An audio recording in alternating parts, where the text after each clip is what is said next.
కానీ ఇతర పదార్థాలు కానీ తినవచ్చా అన్నయ్య? దీనికి సమాధానం చెప్పండి. ఆరోగ్యం జాగ్రత్త అని. ధన్యవాదాలు. ఓకే నాన్న, నిరభ్యంతరంగా తినవచ్చు.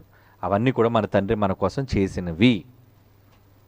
ఏదో విగ్రహాల దగ్గరికి అర్పించారు కాబట్టి అది పొట్టేళ్ళు మాంసమో లేదంటే గొర్రెపోతు మాంసమో వీటిని మనం తినకూడదు అలా అనుకుంటే, ఈరోజు మీరు మేక మాంసం తినే ప్రతిసారి ఎక్కడికి వెళ్తారు? మీలో ఎవరైనా మేకలు కోసేవాళ్ళు ఉన్నారేంటి చెప్పండి? మీరు వెళితే అగోండి ఆ మసీదు దగ్గర ఉన్న మరి ఇస్లాం సోదరులైన వాళ్ళే ఎక్కువగా ఈ మటన్ షాపులు వాళ్ళు మెయింటైన్ చేస్తూ ఉంటారు. మరి వాళ్ళు దాన్ని కొయ్యాలంటే ముందు దాన్ని హలాల్ చేస్తారు తెలుసా? అంటే హిందూ సోదరులు ఎలాగైతే వాళ్ళు దేవతలకి విగ్రహాలకు అర్పించి వాళ్ళు బలిని సమర్పిస్తారో, వీళ్ళు కూడా నరికే ముందు కూడా, ఎందుకంటే కత్తితో నరకకుండా ఎలా మేక మాంసం వస్తుంది చెప్పండి? దాన్ని ఖండించాలి, దాని తలను ఛేదించాలి. ఛేదించేటప్పుడు వీళ్ళు హలాల్ చేస్తారు. వీళ్ళు పూజలు చేస్తారు, వాళ్ళు పూజలు చేస్తారు. ఏమండి, ఈరోజు మన సమాజంలో బయటికి వెళితే పచారీ కొట్టు దగ్గర మొదలుకొని అన్నీ కూడా పూజలు పునస్కారాలతోనే ప్రారంభమవుతాయి. మీరు కొత్త కారు కొనాలనుకోండి, ఆడక్కడ పూజ చేస్తాడు ఉదయం వచ్చి. మీరు బియ్యం కొనడానికి మీరు షావుకారు కొట్టుకెళ్ళారు అనుకోండి, తెల్లవారే అతను వచ్చి పూజ చేస్తాడు. అంటే ఒంట్లో మొత్తం అతని కొట్లో ఉన్న సామాన్లన్నిటికీ కూడా ధూపం వేస్తాడు, లేదంటే అన్నింటినీ కలిపి అగరబత్తీలు వెలిగించి పూజ చేస్తాడు. అలాగని మీరు బియ్యం తినడం మానేస్తున్నారా? పప్పులు కొనడం మానేస్తున్నారా? చెప్పండి, ఏది కొనడం మానేస్తారు? ఇది ఎవరో ఏదో చేయటం వల్ల ఏదో అయిపోతుంది అనే ఒక దౌర్భాగ్యపు భ్రమ మనకు ముందున్న క్రైస్తవ తరాలు పెట్టేశారండి. ఎందుకంటే వాళ్ళకి బైబిల్ సరిగ్గా తెలియకపోవడం. వాళ్ళంతా మళ్ళీ వయసులో పెద్దోళ్ళు. ఈ దౌర్భాగ్యమైన ఈ క్రైస్తవ లో బైబిల్ అర్థం కాని చాలామంది ఇలాంటి తప్పుడు విధానాలు. అంటే ఏంటి? మనం బలర్పించిన తినకూడదు, హిందువులు ఇచ్చిన ప్రసాదాలు మనం తినకూడదని చాలా వరకు బైబిల్ సరిగ్గా అర్థం కాకపోవడం ఇలాంటి తప్పుడు విధానాలు క్రైస్తవ్యంలో ప్రవేశపెట్టి ఎక్కువగా క్రైస్తవులను మరి వీళ్ళు హైందవ సోదరులకి విరోధులుగా చేశారండి. వాళ్ళే ఇరుగు పొరుగును కలిసి ఉంటున్నాం, వాళ్ళతో ప్రేమగా మనం మసలుకోవాలి. వాళ్ళు ప్రేమలు విందులు ఏమైనా జరిగేటప్పుడు మనకి ఏమంటే పసుపు అంటించి మన కార్డులు ఇస్తారు, ఆహ్వానం పలుకుతారు, గృహప్రవేశానికి పిలుస్తారు, వాళ్ళకి ఏమైనా పిండి వంటలు వండుకుంటే ప్రేమతో మనకి ఇస్తారు. ఏమండి, వాళ్ళు ఇచ్చింది ఏది మనం తినం. మీరేమైనా ఇస్తే మాత్రం మీ పెళ్ళికి వచ్చేయాలి, మీ క్రిస్మస్ రోజు మీరు ఇచ్చిన వాటి తినేయాలి పిండి వంటలు. ఇది ఎంతవరకు సమంజసం చెప్పండి? ఇది కేవలం ఇది ఒకప్పటి అజ్ఞానం కనుక వాటన్నిటిని తుడిచిపెట్టేసిందే మొట్టమొదటిసారిగా జైశాలి గారి ఈ సంచలనాత్మక సందేశాలన్నీ కూడా ఈ అజ్ఞానాన్ని పారద్రోయడానికి ఒక సత్యం. ఏమిటి, నిజంగా ఆయన పుట్టనంతవరకు బైబిల్ అనేది ఈ కోణంలో చదవాలి అనేది ఎవరికి తెలియదండి. ఆయన పుట్టిన కాలంలో కూడా చాలామంది గొప్ప గొప్ప పేరు ప్రఖ్యాతులు గాంచిన మరి అంతర్జాతీయ బోధకులు ఉన్నారు. వాళ్ళకు కూడా ఏమీ తెలియదండి. ఏమండి, వయస్సును బట్టి వచ్చే గొప్పతనం గొప్ప కాదు, లేదా దేశాన్ని బట్టి వచ్చే గొప్పతనం గొప్ప కాదండి. ఈరోజు మన వాళ్ళు కూడా ఏ బోధకుడు అంటే అమెరికా బోధకుడు అంటే గొప్పోడు, కెనడా బోధకుడు అంటే గొప్పకోడు, ఆస్ట్రేలియా బోధకుడు అంటే గొప్పోడు. ఏమండి, దేశాన్ని బట్టి కాదు బోధకుడికి వచ్చే గొప్పతనం, బైబిల్లో ఉన్న సబ్జెక్టు బట్టి. ఒక ఇండియన్ బోధకుడు చెప్పాడు అనుకో, ఇండియన్ బోధకుడా? భారతదేశాన్ని బట్టి వాళ్ళకున్న ఒక చిన్న చూపు. ఈరోజు మన సింహగర్జన రాసి ప్రపంచ దేశాలకి వాళ్ళందరికీ పంపించావా? ఎందుకు రెస్పాన్స్ లేదు? ఎవరో కొంతమంది ఏదో రెస్పాండ్ అయితే తప్పించి మిగతా మెజారిటీ 99% ఎందుకు రెస్పాండ్ అవ్వలేదంటే, ఎవరో ఒక చిన్న భారతదేశం, అగ్రరాజ్యాల్లో లేనిది భారతదేశం, మాకు ఎంతో ముందున్న ఈ అగ్రరాజ్యాల్లో వాళ్ళమైన మాకు తెలియంది. ఎందుకంటే వాళ్ళకు కూడా అండి ఈ దౌర్భాగ్యమైన ఆలోచనలు ఉంటాయి. అంటే ఏంటి, మేము తెల్లవాళ్ళం, మాకంతా తెలుసు, మేమే పరమజ్ఞానులం. ఏమంటే, ప్రపంచంలో మిగతా విషయాలన్నింటిలో మీరు జ్ఞానులు కావచ్చేమో ప్రపంచంలో ఉన్నవాళ్ళు, ఎక్సెప్ట్ బైబిల్లో జ్ఞాని గొప్పవాడు అనేవాడు ఎవడైనా ఉన్నాడు అంటే అది భారతదేశంలోనే ఉన్నాడు. ఇది ప్రపంచ దేశాలు ఉన్నవాళ్ళు తెలుసుకోవాలి. ఒకవేళ లేదు, గొప్ప సబ్జెక్ట్ మా దగ్గర ఉందంటే ఈ పాటికి ఇలాంటి అంశాలన్నీ బయటకు వచ్చి ఉండాలి. ఏమంటే ఈరోజు బైబిల్ ఓపెన్ యూనివర్సిటీ ద్వారా ప్రకటించబడుతున్న అంశాలు ఈ శాస్త్రీయమైనవి, విశ్వ ఖగోళానికి సంబంధించినవా, వైద్య శాస్త్రానికి సంబంధించినవా, ఏమండి ఇక చారిత్రాత్మక సంబంధించిన ఎన్ని సబ్జెక్ట్స్ తీసి బయటకు చెప్పామండి. ఇవన్నీ బయట వాళ్ళు ఎవరైనా చెప్పారా? ఎవరి దగ్గర కాపీ కొట్టిన బోధలు కావండి ఇవి.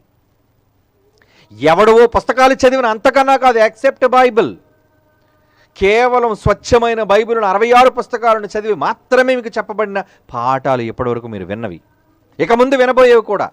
ఎవడో కామెంటరీలు చదివి, ఎవడో చెప్పిన విషయాలు చదివి ఎప్పుడూ బైబిల్ ఓపెన్ యూనివర్సిటీ బోధించదు. కనుక ఇలాంటి వాటికి ఇప్పుడు చెక్ చెప్పేశాం. స్వస్థతలకు చెక్ చెప్పాం, భిన్నమైన బోధలకు చెక్ చెప్పాం.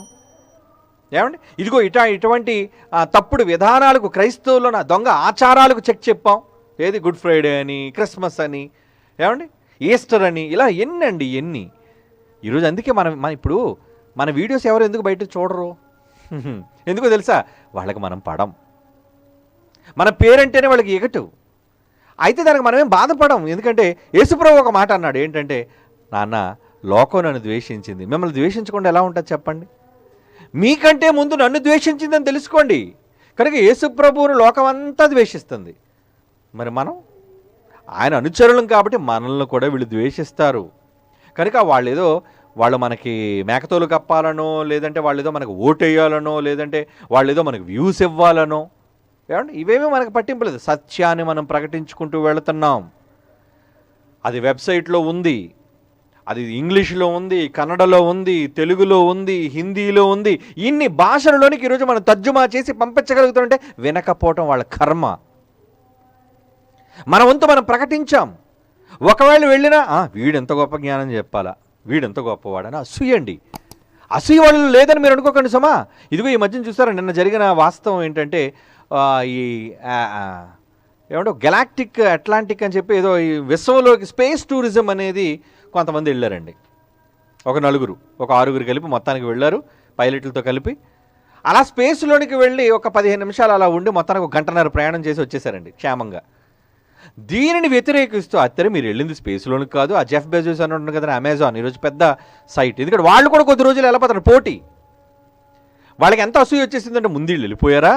మొట్టమొదటిసారిగా స్పేస్ టూరిజం అంటే అలా విమానంలో స్పేస్లోకి తీసుకువెళ్ళి గాడిలో తేలేటట్టు చేసి మళ్ళీ వెంటనే భూమి మీదకి తీసుకొచ్చేశారు.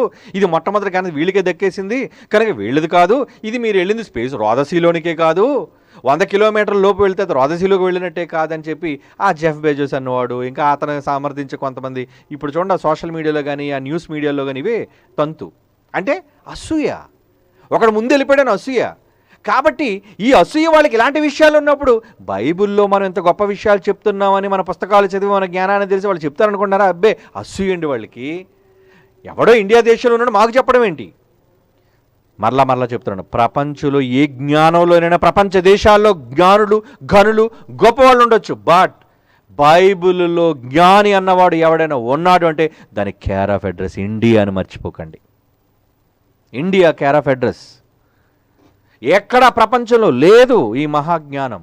ఈ తరంలో ఈ సార్వత్రిక క్రీస్తు సంఘాన్ని, బైబిల్ విశ్వవిద్యాలయాన్ని, జైశాలి ఆధ్వర్యంలో ఒక నూతన బోధన విధానాన్ని తీసుకొని వచ్చి ప్రపంచానికి చెప్పింది one and only international university. కనుక ఈ మాటలన్నీ కూడా నాన్న, ఈ తప్పుడు విధానాలు మనకు ముందు ఎందరో దొంగలు ప్రవేశపెట్టేశారు. అమ్మో తినకూడదు, ముట్టుకోకూడదు, అవన్నీ శక్తి వచ్చేసింది, లోపలికి వెళ్ళిపోయింది, అవి పూజలు చేయబడ్డాయి. ఏమీ వద్దు, మీకు నచ్చితే ఎక్కడికైనా వెళ్ళండి, ఏదైనా తినండి. ఇస్లాం సోదరులు మిమ్మల్ని ఇఫ్తార్కి విందుకు పిలుస్తారా? హ్యాపీగా వెళ్ళండి. హిందూ సోదరులు మిమ్మల్ని ఏ హిందూ పండక్కి పిలిచినా సరే ధైర్యంగా వెళ్ళండి, డోంట్ వరీ. అక్కడ పెట్టిందేదో పౌలు తిమోతికి కొరింథీ పత్రికలు అంటాడు, మీకు వడ్డించిందేదో మీ ముందు అనాలోచితంగా తినేయండి అన్నాడు. మీరు ఆలోచించొద్దు, ధైర్యంగా మీరు తినేయండి అని ఒక మాట కొరింథీయులకు రాసిన మొదటి పత్రిక 10:25 అంటాడు. తర్వాత చూడండి, టైం లేదు కదా. సో అన్నీ తినొచ్చు నాన్న, అవన్నీ మన తండ్రి మన కోసం చేసినవి. ఆ నమ్మకం మీకుంటే ఎవరో దీనికి అగరబత్తీలు వెలిగించారనో, ఎవరో దీనికి హలాల్ చేశారనో, ఎవరో దీనికి బొట్టు పెట్టారనో, ఎవరో దీనికి పూజ చేశారనో, ఈ తప్పుడు విధానాలకి స్వస్తి చెప్పండి. Okay, be great in the wisdom of God. దేవుని యొక్క ఈ విజ్ఞానంలో మీరు గొప్పవాళ్ళుగా మీరు ఉండాలి. అందుకే ఈ యూనివర్సిటీ కృషి చేస్తుంది, ఈ మహాజ్ఞానాన్ని ప్రకటించడానికి ఈరోజు ఎంత ప్రయత్నం పడుతుంది. ఓకే.